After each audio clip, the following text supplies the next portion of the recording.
KSA 프로 토너먼트는 1년에 7경기로 되어 있습니다. 그 7경기를 통해서 그 경기 결과를 통해서 이제 종합순위가 매겨지는데, 매년에 이제 첫 경기인 한 3월 말에서 4월 초에 시작되는 KSA 정규 토너먼트 일전은 정말 낚시도 어렵지만 1년 농사를 위해서도 되게 중요한 경기예요. 첫 경기 성적이 좋으면 이제 1년 동안 상위권을 유지하면서 연말에 정말 좋은 결과를 얻을 수 있는 어떤 초석이 되는 그런 경기거든요. 그렇기 때문에 중요하기도 하지만, 어떤 선수들한테는 작년의 실수, 그러니까 작년에 뭐 시즌 말에 미끄러졌다든지 한두 경기가 잘못돼서 이제 종합 성적에서 좀 아쉬운 결과를 가졌던 사람들한테는 정말 중요한 경기이기도 하죠. 그러니까 작년에 실수를 만회할 수 있다고 해야 되나? 그런 게 있고, 하여튼 여러 가지로 정말 많은 의미를 갖는 경기가 매년 첫 경기 일전이에요.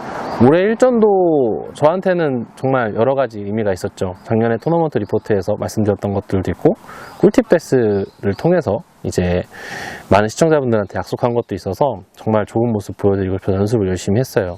3월 달에 낚시박람회가 끝나고 이제 바로 연습을 시작을 했는데요. 연습 결과는 생각보다 정말 안 좋았어요. 어느 정도로 안 좋았냐면, 경기가 있는 일요일 당일을 제외하고 3일을 낚시했거든요. 그러니까 토요일날 경기가 있는 주에 토요일, 그리고 그 전주에 토요일과 일요일 낚시를 3일을 했는데요. 3일 동안 단 한 마리도 잡지 못했습니다. 오늘 해드릴 이야기는 3일 동안 단 한 마리도 잡지 못했던 KSA 프로 토너먼트 1전 바낙스컵 이야기입니다.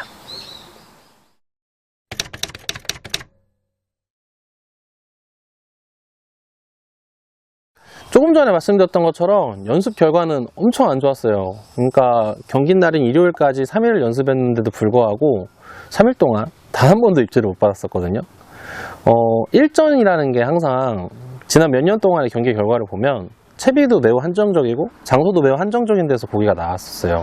그러니까 채비 같은 경우에는 알라바마 리그라고 불리우는 그 채비랑, 그 다음에 미노, 그리고 지그헤드, 그리고 러버지그, 그리고 프리리그, 이 정도의 채비에 항상 반응이 있었고, 그리고 장소 같은 경우에도 고기가 나오는 곳이 매우 한정적이라서 연습 결과가 경기 결과와 직결이 되는 경우가 되게 많았거든요. 근데 전반적으로 연습이 끝나고 나니까 선수들 사이에서 하류는 낚시가 어렵다, 그리고 상류 쪽에 고기가 잘 나온다, 그리고 민호에 어느 정도 반응이 있다, 알라바마가 작년만 못하다 라는 게 이제 어떤 중론이었어요.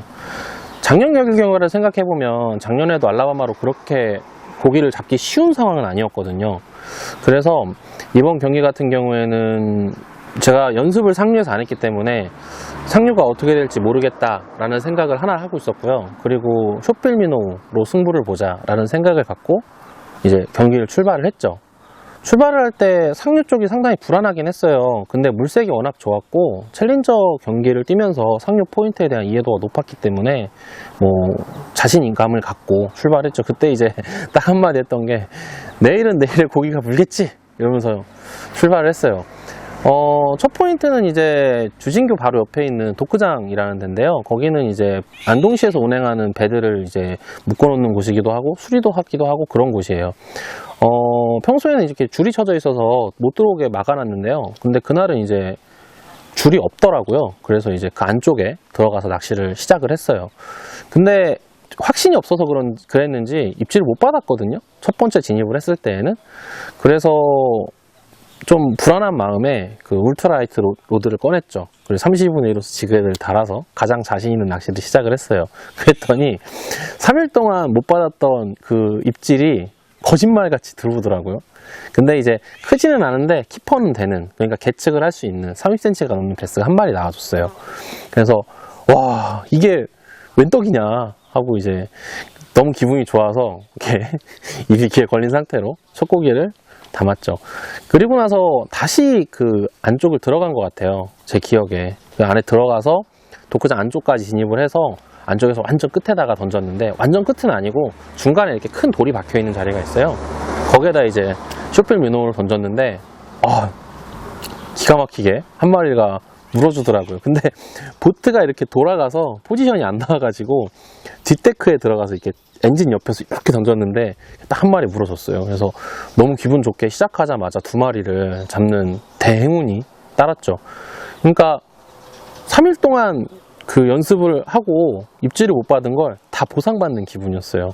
그래서 이제 너무 기분이 좋아서 다시 이제 또 나와서 아까 거기 그 지그헤드 입질 받은 자리 들어가서 좀 낚시를 하다가 뭐 2마리면 훌륭해 하고 이렇게 싹 빠져나오는데 거기 이제 주진교 교각이 있거든요. 그 교각도 되게 좋은 포인트인데 아무도 안 던지더라고요. 근데 교각이 수심이 엄청 깊기는 하지만 그 교각에 붙어있는 고기들은 이제 교각을 오르락내리락 하면서 먹이 사냥을 하기 때문에 교각에다가 그냥 습관적으로 민호를 던지면서 액션을 주면서 딱 나오는데 갑자기 탁 가져가는 거예요. 탁 챔질을 해서 고기를 꺼냈는데 그 고기가 제법 괜찮았어요. 그러니까 이제 물칸엔 벌써 키로 2마리랑 그 다음에 키퍼 1마리 이렇게 3마리를 넣고 경기를 시작할 수 있게 된 거죠. 그랬어요.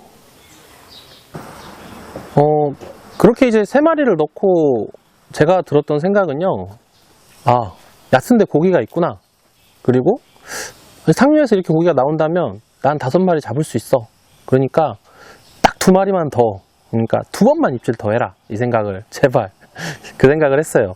그래가지고 이제 그때부터는 제가 이제 챌린저 시절 때 제가 자신 있고 제가 그 시기에 많이 입질을 받았던 그런 포인트들을 막 신나게 돌았죠. 그래서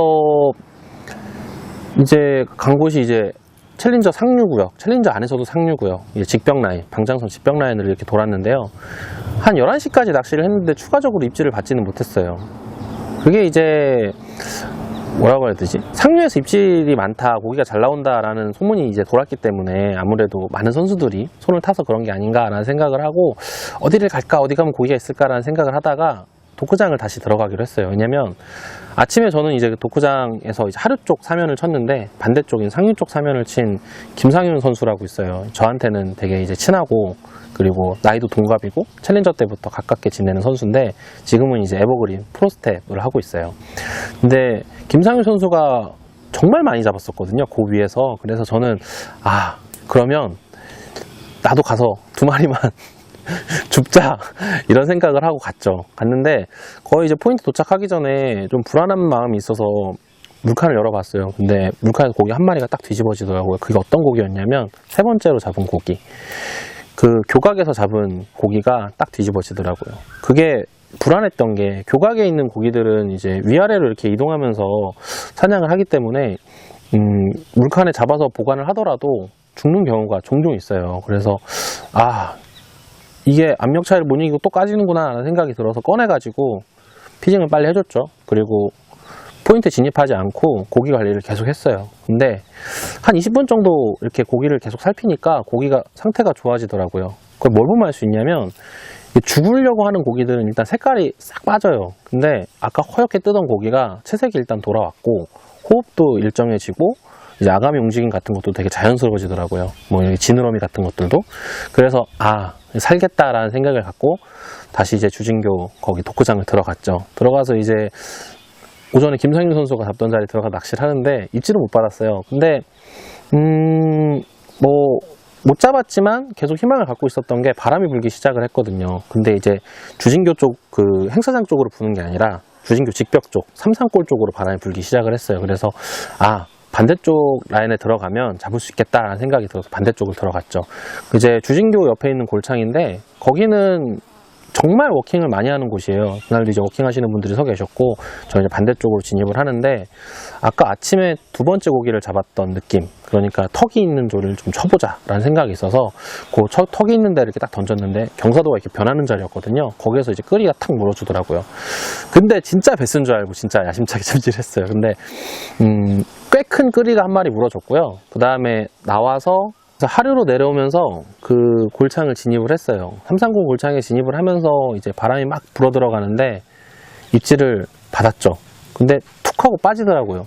그때 제가 고민을 되게 많이 했어요. 이게 뱃을까? 끓일까? 근데 훨씬 더 중요한 게 있었어요. 그건 뭐냐면 하류로 내려가서 고기를 잡기에는 시간이 없었기 때문에 빨리 시간은 가고 있고 그리고 어떻게든 2마리를 잡는 게 중요해서 그걸 머릿속에서 지우는 게 훨씬 중요했어요. 그래서 일단은 계속 캐스팅을 이어갔죠. 근데 그때 이렇게 보고 있는데 워킹 하시는 분이 한 마리를 잡는 거예요. 나는 물칸에 3마리밖에 없는데. 근데 그 워킹 하시는 분이 누구였냐면 아침에 저한테 와서 이제 인사하셨던 꿀팁백스 구독자님께서 채널라인에서 한 마리를 딱 잡으시더라고요. 그래서 아, 고기가 올라붙었구나 라는 생각은 하고 있었어요. 그래서 이제 삼산골 골창 그 채널라인 따라서 안쪽 끝에까지 치는데 끝에서 뭐가 이렇게 또 턱 하고 걸리더라고요, 민호에. 그래서 아, 고기가 있나? 라는 생각을 했는데 그거는 이제 잉어 비늘이 이렇게 딱 하고 나오더라고요. 그래서 제가 너무 신기해서 그걸 들고 액션캠 앞에 갖고 왔던 것도 기억이 나요. 그 잉어를 이제 그러니까 끝에는 잉어가 들어와 있다는 걸 알고서 그럼 그렇게까지 끝은 아니더라도 중간에 있는 턱들을 계속 치자, 골창 안에 있는 턱들을 계속 치자라는 생각을 했고요. 그래서 중간에 있는 그 채널 하나 더 있는데 삼산골 안에 있는 채널 라인을 딱 치는데 민호가 착수를 하고 몇 번의 움직임을 주지 않았는데 탁 하고 끌고 가더라고요. 그 고기가 이제 그날 잡은 고기 중에 가장 큰 고기가 딱 나왔어요. 네 번째 고기를 그렇게 추가할 수가 있었죠. 그 네 번째 고기를 잡고 나니까 욕심이 탁 생기는 거예요. 하루에 가서 1마리만 더 까면 될지도 모르겠다. 정확하긴 2마리. 왜냐면 아침에 잡은 1마리가 워낙 작아서 2마리만 잡으면, 왜냐면 나머지 고기 3마리는 괜찮았거든요. 2마리만 잡아보자 하고 이제 하루를 달렸죠. 그래서 이제 중류쯤에 도착해서 어제 받았던 고기가 많이 엎어져 있는 어탐으로만 확인했던 그 자리에 들어가서 낚시를 했는데 바람이 부는데도 그 고기들은 여전히 안 물어주더라고요. 그래서 다시 상류로 올라왔어요. 그때 시간이 포인트에서 빠져나올 때 1시 반, 그리고 주진교쯤에 도착했을 땐 거의 2시가 다 된 시간이었어요. 2시 반이 계측 마감이었기 때문에 빨리 한 마리를 잡아야겠죠. 그래서 처음 생각했던 건 삼산골 골창인데 삼산골 골창에는 너무 많은 배들이 있었어요. 그래서 배를 다시 몰아서 주진교 도크장, 아침에 갔던 승리의 도크장으로 들어갔죠. 들어가면서 생각은 딱 하나밖에 없었어요. 제발 한 마리만 물어라. 제발 5마리를 채워야 되니까. 그래서 고기가 붙어있기로 유명한 그런 어떤 위치들이 있거든요. 거기에 탁탁탁 캐스팅하고 들어갔는데 안 물더라고요. 마지막에 이제 포기하는 마음으로 아침에 2번째 고기를 잡았던 그 자리에 똑같은 위치에 배를 세우고 캐스팅을 했어요. 그런데 진짜 너무나도 놀랍게도 한 마리가 딱 하고 물어주는 거예요. 그래서 그 고기를 꺼냈죠. 근데 그 고기를 봤을 때 그 고기를 이제 물칸이 아니라 그 뜰채에 딱 넣어서 꺼냈을 때 알았어요. 아, 나 오늘 되는 날이었구나. 왜냐면 그 고기를 이렇게 봤는데 배에 상처가 구멍이 이렇게 크게 났더라고요. 그렇게 상태가 안 좋은 고기가 그 올라와서 물어준 거예요. 그래서 아, 내가 오늘 되는 날이구나 라는 걸 알 수 있었죠. 그렇게 해서 일단 5마리를 딱 채웠는데 그때 제가 나오면서 시계를 봤거든요. 근데 2시 5분인가 그랬어요. 그래서 한 5분에서 10분 정도 시간이 더 있었어요. 30분까지만 들어가면 됐기 때문에. 그래서 다시 들어간 데가 어디냐면 아까 그 큰 끄리를 잡았던 주진교 건너편 골창. 그 주진교 건너편 골창은 워낙 유명한 워킹 포인트라고 말씀드렸잖아요. 그래서 그렇지, 혹시 모른다 라는 생각을 하고 들어갔지만 뭐 입질은 없었어요. 그렇게 해서 일단 귀착을 했죠. 베스를 낚는 가장 쉬운 방법 꿀팁 베스는 얼티메이트 피싱 엑사드.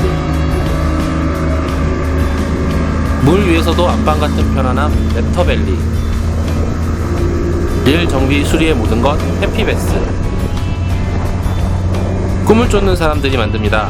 더 드림캐쳐스 ATG와 함께합니다.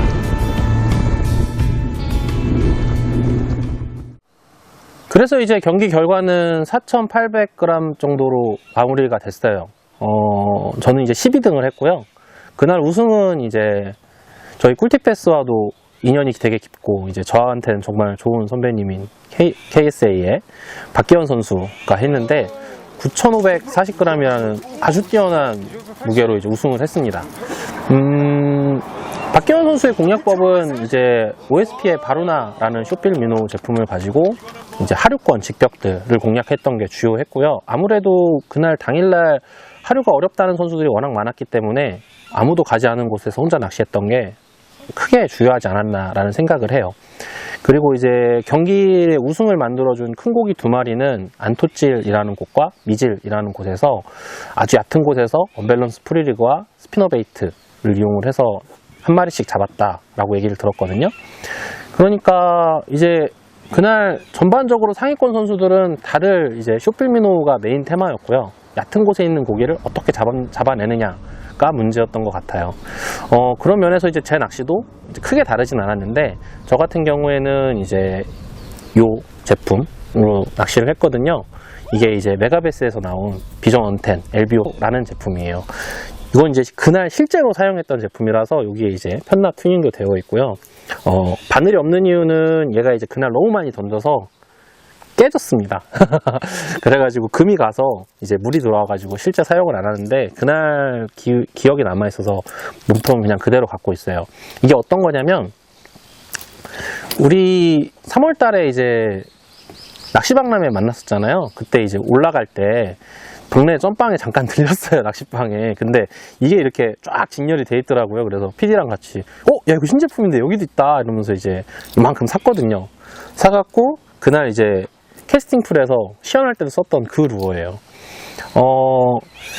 제가 경기 결과가 정말 걱정이 많았어요. 왜냐면 연습을 워낙 망쳐놔서 야 어떡하지? 이런 생각을 정말 많이 했었거든요. 그런데 그날 제가 경기를 마치고 오는데 이런 생각이 문득 들더라고요. 와, 정말 선방했다. 왜냐면 작년에는 1전을 9등으로 했지만 2등, 2전, 3전을 망쳤거든요. 근데 그래서 참 잘 안 됐었는데, 이번에는 작년만큼이나 좋은 성적인 12등으로 시즌을 시작하게 됐잖아요. 그게 아마 정말 많은 분들이 응원을 해주시고, 낚시박람회에서 진짜 이영수 응원합니다 이렇게 얘기해 주셔서 그런 결과를 낼 수 있을 때까지 정말 포기하지 않고 캐스팅을 했던 게 가장 큰 힘 아니었나 라는 생각을 해요. 그렇습니다. 그렇게 이제 KSA 2018년 프로 토너먼트 정규 1전은 그렇게 끝이 났어요. 이제 이전 이야기도 해야 되죠, 피디님? 이전 이야기는 이제 조금 더 더워져서 정말 혹서기가 돼서 뭐라 해야 되지? 촬영이 어려울 정도로 더워지거나 아니면 좀 찬바람이 불고 시원해지면 그때 한번 더 진행을 해보는 걸로 해볼게요. 오늘 꿀팁 패스는 여기까지고요. 다음 주에 그럼 만나도록 하겠습니다.